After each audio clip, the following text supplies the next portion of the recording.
মার্কিন president Donald Trump দ্বিতীয় মেয়াদে দায়িত্ব নেয়ার পর মধ্যপ্রাচ্যের দিকে প্রথম আন্তর্জাতিক সফরের লক্ষ্য স্থাপন করেন। সৌদি আরব, কাতার ও সংযুক্ত আরব আমিরাত, এই তিন উপসাগরীয় শক্তিধর দেশ সফরের মধ্য দিয়ে তিনি যে বার্তা দিতে চেয়েছিলেন সেটি ছিল একদিকে যুক্তরাষ্ট্রের অর্থনৈতিক ও কৌশলগত অংশীদারিত্ব জোরদার, আবার অন্যদিকে ছিল স্পষ্ট ব্যক্তি স্বার্থের ছায়া। বিস্তারিত থাকছে ডেস্ক রিপোর্টে।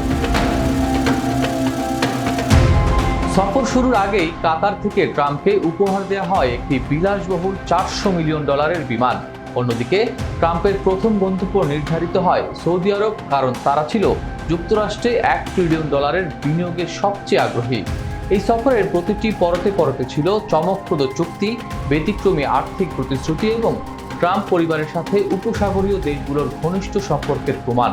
বিশ্লেষকরা বলছেন, এমন সফর ইতিহাসে বিরল, যেখানে একজন রাষ্ট্রপ্রধানের পরিবার নিজ দেশে ব্যবসা পরিচালনার পাশাপাশি সফরকৃত দেশগুলোতেও নিজস্ব ব্যবসার সম্প্রসারণে সক্রিয় ভূমিকা রাখছে। সফরের আগে ট্রাম্পের দুই ছেলে এরিক ও ডোনাল্ড জুনিয়র মধ্যপ্রাচ্যে ঘন ঘন সফর করে ব্যবসার মাটি তৈরিতে ব্যস্ত ছিলেন। এরিক ট্রাম্প ঘোষণা দেন দুবাইয়ে 80 তলা বিশিষ্ট ট্রাম্প টাওয়ার নির্মাণের পরিকল্পনার কথা। সেই সঙ্গে তিনি অংশ নেন একটি ক্রিপ্টোকারেন্সি সম্মেলনে, যেখানে ট্রাম্প পরিবারের মুদ্রা কোম্পানি ওয়ার্ল্ড লিবার্টি ফিনান্সিয়ালের পক্ষে বড় বিনিয়োগ চুক্তির ঘোষণা আসে।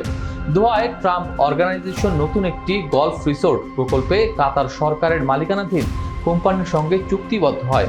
এছাড়া সৌদি আরবের রিয়াদ ও জেদ্দায় দার গ্লোবাল এর সঙ্গে যৌথ উদ্যোগে ট্রাম্প ব্র্যান্ডের রিয়েল এস্টেট প্রকল্প শুরু হয়।